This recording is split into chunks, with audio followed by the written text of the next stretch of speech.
नमस्कार, आदाब, सत श्री अकाल। मैं आपका दोस्त विशाल। आज बातें एक ऐसी महिला शख्सियत की जिनका साइंस के क्षेत्र में बहुत बड़ा नाम है, बहुत बड़ा नाम है, जिनको मदर ऑफ मॉडर्न फिजिक्स भी कहा जाता है। जी हाँ, आज हम बातें करने जा रहे हैं मैडम मैरी क्यूरी के बारे में। ऐसे अगर आप साइंस स्ट्रीम से नहीं भी हैं, आप किसी भी स्ट्रीम से आपने पढ़ाई की हो, मैरी क्यूरी का नाम आपने अपने जीवन में जरूर सुना होगा। मैरी क्यूरी वास्तविक में एक मोटिवेशन की जीती जागती मिसाल थी। कितना स्ट्रगल कर करके उन्होंने जो मुकाम हासिल किया है वो काबिले तारीफ है। तो इस वीडियो में आप मैडम मैरी क्यूरी से संबंधित कुछ अनोखी बातें आप जानेंगे, जो आपको काफ़ी इंटरेस्टिंग भी लगेगा और मोटिवेशनल भी लगेगा। तो इस वीडियो में बने रहिए। चलिए देखिए, सबसे पहले उनके रिकॉर्ड्स के बारे में देखते हैं कि उनके क्या क्या रिकॉर्ड्स थे। तो सबसे पहले आपको ये ध्यान देना है कि वो पहली वोमेन थी वर्ल्ड की जिन्होंने नोबेल प्राइज जीता था। स्पष्ट है, रिकॉर्ड केवल सुनते चलिएगा। तो पहली वोमेन थी जिन्होंने नोबेल प्राइज जीता था। दूसरा रिकॉर्ड, ये पहले व्यक्ति थे, है ना, वोमेन और मेन की बात नहीं कर रहे, पहले व्यक्ति जो कि दो दो बार नोबेल प्राइज जीते थे। स्पष्ट है, 2 बार नोबेल प्राइज जीती हैं ये। ठीक है। तीसरा रिकॉर्ड जो इनके नाम है, ये केवल आज तक की एकमात्र व्यक्ति हैं, महिला और पुरुष सब मिला करके एकमात्र व्यक्ति हैं जिन्होंने साइंस स्ट्रीम में, है ना, साइंस के 2 डिफरेंट स्ट्रीम में नोबेल प्राइज जीत चुकी हैं। एक बार फिजिक्स में जो पहला बार मिला था 1903 ईस्वी में मिला था, इनको थ्योरी ऑफ रेडियो एक्टिविटी के लिए दिया गया था। इन्होंने रेडियो एक्टिविटी का थ्योरी दिया था, है ना। और दूसरा केमिस्ट्री में इनको 1911 ईस्वी में मिला था, है ना। और वो किस लिए मिला था? तो पोलोनियम और रेडियम की खोज के लिए, जो कि रेडियो एक्टिव एलिमेंट था, है ना। और ये पोलोनियम और रेडियम बहुत ही आज भी इसका बहुत ज़्यादा यूज है, बहुत ज़्यादा यूज है। अगर आप साइंस स्ट्रीम से नहीं भी हैं तो रेडियो एक्टिव एलिमेंट का मतलब आप सिंपल शब्द में समझें कि कुछ ऐसे तत्व धरती पे मौजूद हैं जिनसे रेडिएशंस निकलते रहते हैं, और वो इतने खतरनाक रेडिएशंस होते हैं जिनको कई एक नाम दिया जाता है, alpha rays, beta rays, gamma rays. ये इनविजिबल होते हैं, ये दिखाई नहीं पड़ते हैं। स्पष्ट है। तो इसका इन्होंने सबसे पहले तो थ्योरी दिया था, जिसके चलते इनको नोबेल प्राइज मिला था फिजिक्स में। और फिर इस थ्योरी का प्रूफ दिए थे 2 एलिमेंट खोज करके, पोलोनियम और रेडियम, जो कि रेडियो एक्टिव एलिमेंट था। आज भी रेडियम का भी बहुत ज़्यादा यूज है। आज कैंसर के ट्रीटमेंट में जो आप रेडिएशन थेरेपी आप सुने होंगे, कैंसर के ट्रीटमेंट में ट्यूमर सेल को डिस्ट्रॉय करने के लिए दिया जाता है, उन सबों में रेडियम का भी बहुत ज़्यादा यूज होता है। स्पष्ट है। और भी कई एक साइंटिफिक डिस्कवरी में पोलोनियम का भी बहुत सारा यूज होता है। अब देखिए, बड़ा एक चीज आपको ये दिलचस्प जान करके लगेगा कि मैडम मैरी क्यूरी विद्वता के मामले में तो पराकाष्ठा पर थी ही, है ना। वो सभी चीज में पराकाष्ठा पर थी। बड़ा इंटरेस्टिंग है, आप उनका गूगल पे आप पिक भी देखिएगा, वो काफी, है ना, पर्सनैलिटी अपीयरेंस में भी काफी सुंदर थी। स्पष्ट है। यानी कुछ कुछ लोग ऐसे व्यक्ति होते हैं जिनको कुदरत सभी गुणों से नवाजते हैं, तो वैसे में ही एक एग्जाम्पल थी Marie Curie, madam Marie Curie. चाहे विद्वता के मामले में हो, चाहे रूप के मामले में हो। लेकिन बड़ा दिलचस्प बात है कि वो काफी साई और काफी विनम्र थी, काफी विनम्र थी। उनमें ईगो नाम का कोई चीज था ही नहीं। तो ये सीखने की भी बात है सभी लोगों के लिए। यहाँ देखिए, थोड़ा सा कोई उपलब्धि मिल जाती है तब उनके पैर जमीन पर नहीं टिकते। और इनका क्या है कि ये 2 नोबेल प्राइज मिल चुका है इनको, है ना।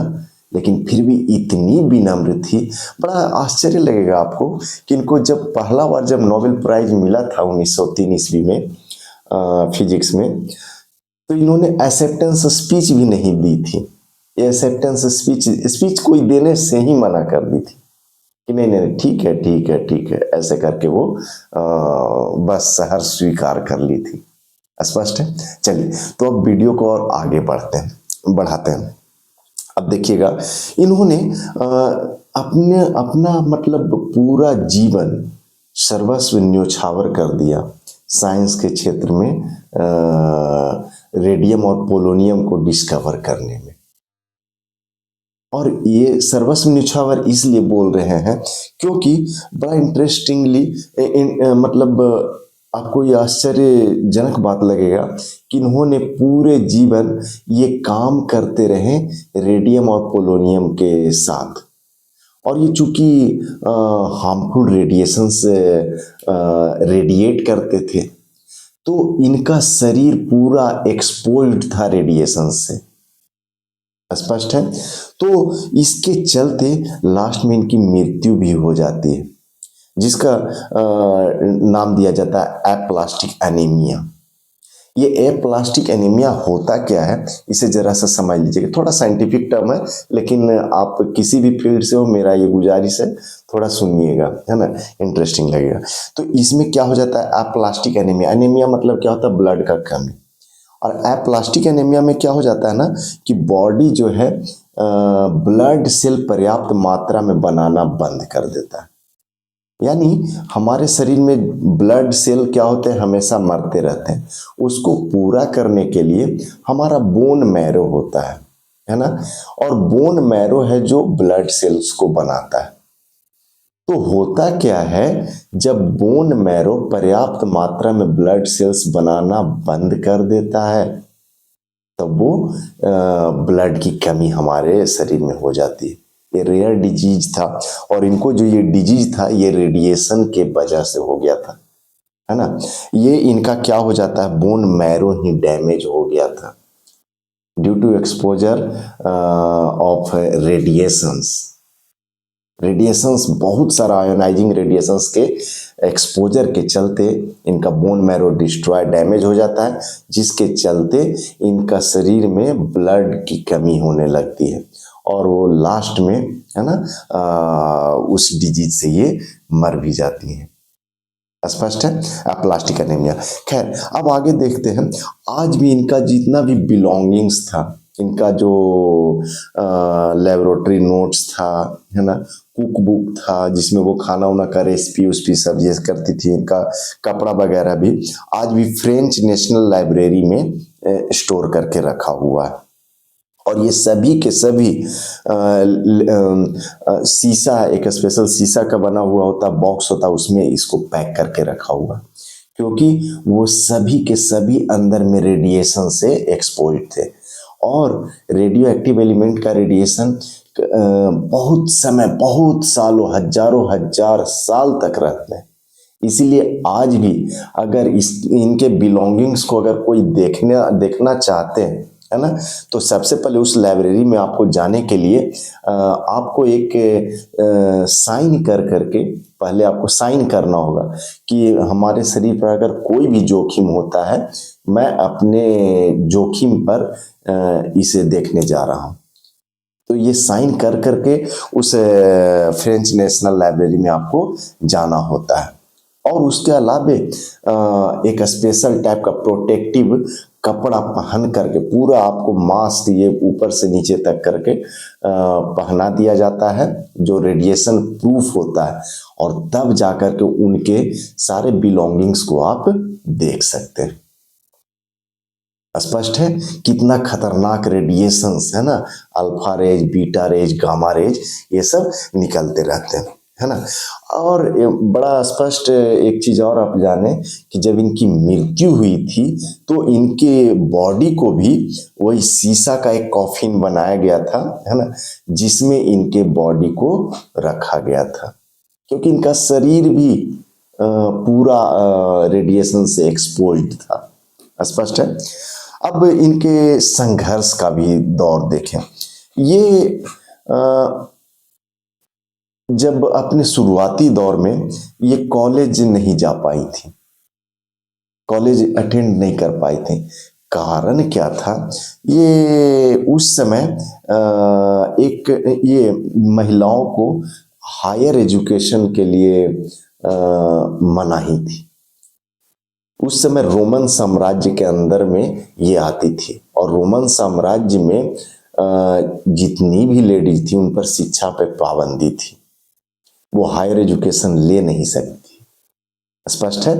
तो मैडम मैरी क्यूरी भी पोलैंड की रहने वाली थी, है ना। और तो उस समय एक यूनिवर्सिटी चलती थी, छुप छुपा करके यूनिवर्सिटी चलती थी, जिसका नाम ही दिया गया था फ्लाइंग यूनिवर्सिटी। और उस यूनिवर्सिटी में, है ना, वो इलीगल था, मीन्स वहां के शासक के नजर से बचा करके चल रहा था। और फ्लाइंग यूनिवर्सिटी इसलिए उसका नाम था क्योंकि वो कभी किसी के घर में, कभी किसी के घर में, है ना, कुछ टीचर्स आ जाते थे, है ना, और वहां पर जाकर के स्टडी किया करते थे। और जो इच्छुक रहती थी, स्पेशली महिलाएं, है ना, तो वो वहां पर पढ़ती थी। वैसा ही फ्लाइंग यूनिवर्सिटी की ये प्रोडक्ट रही। सोचिए कितना संघर्ष से इन्होंने पढ़ाई की, और वहीं पर उन्होंने फ्लाइंग यूनिवर्सिटी से ही फिजिक्स, केमिस्ट्री और मैथमेटिक्स में, है ना, इन्होंने बहुत सारा शिक्षा ग्रहण किया, है ना। ठीक है। तो इस तरह से और जो भी अथॉरिटीज थे उससे बचा करके ये काम करते रही। बाद में जाकर के जब ये सब पाबंदियां हटी तब वो फिर और से ढंग से फिर वो और पढ़ाई कर पाई। लेकिन फ्लाइंग यूनिवर्सिटी का इन्होंने क्रेडिट हमेशा दिया, अपने पूरे जीवन पर्यंत दिया। स्पष्ट है। ठीक है। तो ये छोटी सी कहानी कही, कहानी कहना उचित नहीं होगा, इनका जीवन का सच्चाई था जो मैडम मैरी क्यूरी की जीवन से प्रेरित था। स्पष्ट है। तो आप समझ सकते हैं कितने संघर्ष में, है ना, कितनी बड़ी उपलब्धि लेते हुए मैडम क्यूरी से हम लोग एक चीज सीख सकते हैं, बहुत बड़ा चीज, कि हमेशा संघर्ष में रहते हुए भी उन्होंने अपने मुकाम को पाया और इतनी बड़ी उपलब्धि ली। एक नोबेल प्राइज तो छोड़िए, इन्होंने 2-2 नोबेल प्राइज लिया। ये अपने आप में सोच सकते हैं, आज तक ये कोई इनका रिकॉर्ड तोड़ नहीं पाया। साइंस के 2 स्ट्रीम में इन्होंने नोबेल प्राइज ले लिया। लेकिन इतना होते हुए भी ये बिल्कुल ही विनम्र महिला थी, बिल्कुल विनम्र महिला थी। स्पष्ट है। ठीक है। चलिए, तो ये वीडियो आपको कैसा लगा कमेंट करके बता सकते हैं। चलिए, थैंक यू, बाय बाय।